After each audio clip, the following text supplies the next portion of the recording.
AI is not a profitable business yet.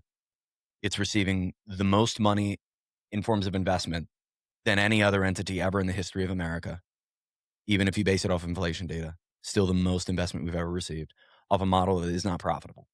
And the only way we get to profit is via creation of an insane amount of data centers with technology that's relevant today. But I don't know about y'all. I built my PC. I built four. I'm a nerd. The GPUs outdate themselves in 2 years. So we're spending all this money on data and technology that's probably going to be irrelevant in 4 years. And also 50%, I don't know if you guys saw this, 50% of all data center plans have been delayed or canceled. So where's the profit going to ever come?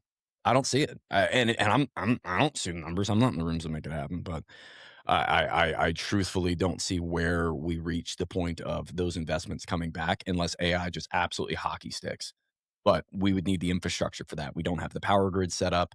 Delaware is a good example. We have a company named PJM, that runs the power grids for Delaware, PA, New York. I think it goes all the way to Ohio. It's one of the biggest ones. And they oversee Delmarva Power here in Delaware. And all of our bills have been going, they've doubled in the last 2 years. Doubled in the last 2 years. And a lot of Delawareans are like, what the hell? Well, I got to talk with our governor, Governor Meyer, about this. And he's fully aware, but there's nothing he can do because it's outside of Delaware. It's almost like when you talk about transnational capital, like BlackRock, they have ownership in companies across 36 different countries that we know of. So who can really hold them accountable when you're involved in 36 different countries? And by the way, you're also involved in infrastructural items that are transnational. For example, the Panama Canal ports. That's a transnational asset that you really can't hold them accountable to anything for because it's used by multiple countries. In this case, we have multiple states. So our state really can't do anything about it. And within their contracts, they already have contracts with Google and Meta and Amazon to build data centers. And guess where they're bringing them? New Jersey, Pennsylvania, and Delaware. So there's nothing our local legislation can do to stop it except yell about it loud enough for people to turn down the building of those. And we actually did see that happen last month with Project Washington. It was set to be built in Delaware City, Delaware, really on the nose. It's actually one of our worst cities, but Delaware City, Delaware. Who was it? It was our Department of Natural Resources came out and said, no, can't do this. And people went crazy. They were like, yes, this is awesome. But the problem is there's already 10 others that are scheduled too. So it's of no benefit to the middle class. Once again, it's just going to use up the power grid. It's using up water. Maybe we come up with technology that makes it use less water. Maybe we come up with technology that means it needs less GPUs. But the data centers in themselves, data centers pay for themselves. No, they do not.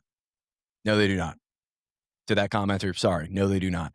A data center would pay for itself. Infrastructure would pay for itself if it supplied the labor market and the liquidity to an area that surpassed what it was spending. For example, the one going in Newark, Delaware, is going to be over 1.1 million square feet. It's 11 buildings. It's going to supply 80 jobs. 80.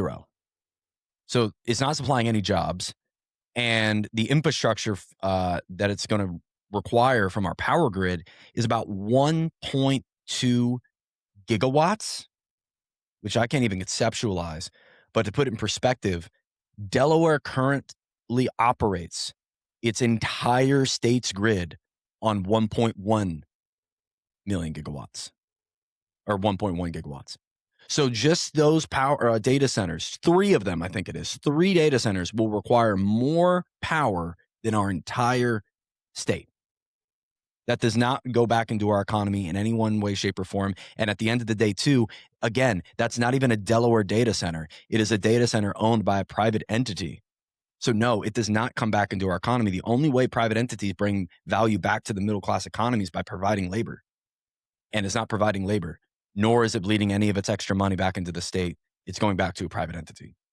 So I would push back on that heavy that data centers pay for themselves. I don't believe they do. And they're also infrastructure for a system that we just talked about. We haven't seen a provable profit model yet. I'm just thinking about the space that takes up. A lot of space. Now, the devil's advocate on that one is the space it's going in. It's just like fields right now. It's nothing crazy. It's not like we're taking up uh, an insane amount of livable land. No, yeah, and not even from that perspective, just the idea of a 1,000,000 square foot facility that's just computers. Yeah, Like, that's a really crazy thought, you know?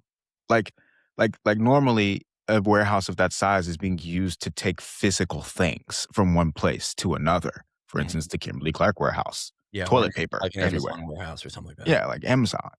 But, like, this is not doing any of that. It's gonna stay there. It's just computers running all day. What a weird like, that's a very sci-fi sounding kind of a Totally. concept to me. Black magic or Black Yeah, Mirror, yeah. Yeah, yeah, try to explain that to previous generations. yeah, Yeah, talk to a dude. data center with a Victorian's child and watch their brain blow up. I think about this a lot too, that, like, let's say there was, like, a mass extinction event and people came back and, like, saw our world. It'd be so hard to decipher what the hell we were doing, do you know what I mean? Like, it's so all over the place. Real The thing quick. the Go ahead, thing go ahead. so the one last thing, GPUs require for the actual creation of it's actually in every electronic device. I can't remember the actual name of it, but the required gas to be able to make it is helium. Guess where we get helium from? The Strait of Hormuz. So yet another issue that comes out of the war to our economy. Yeah, and that piece, the thing that makes it unique as well is technically fertilizer has a similar problem. Um, there's not like a storage piece of that, Mm. right? Like, you don't really get to store helium, You and so can't. there's no, like, helium You literally reserve. actually can't control it. Like they have to utilize it within a certain amount of months. There's zero way to store it. If you put it in a tank, it's going to leak out because it has this. It wants to push up. Just like if you had a balloon at the top of your roof, it's going to be on the ground in a week or two. I got a article from Innovation News. It says helium is an essential, non-substitutable, and increasingly scarce material in semiconductor manufacturing, with the chip industry accounting for about 24% of the global consumption of helium. So big deal for those data centers. Hey, you made it to the end of the clip. That means you're probably enjoying this. And if so, just know that you can catch us live every Tuesday and Thursday at 12 p.m. Eastern. And if you want to see the full version of this episode, you can click the link in the description down below. Otherwise, YouTube thinks that you will enjoy this next.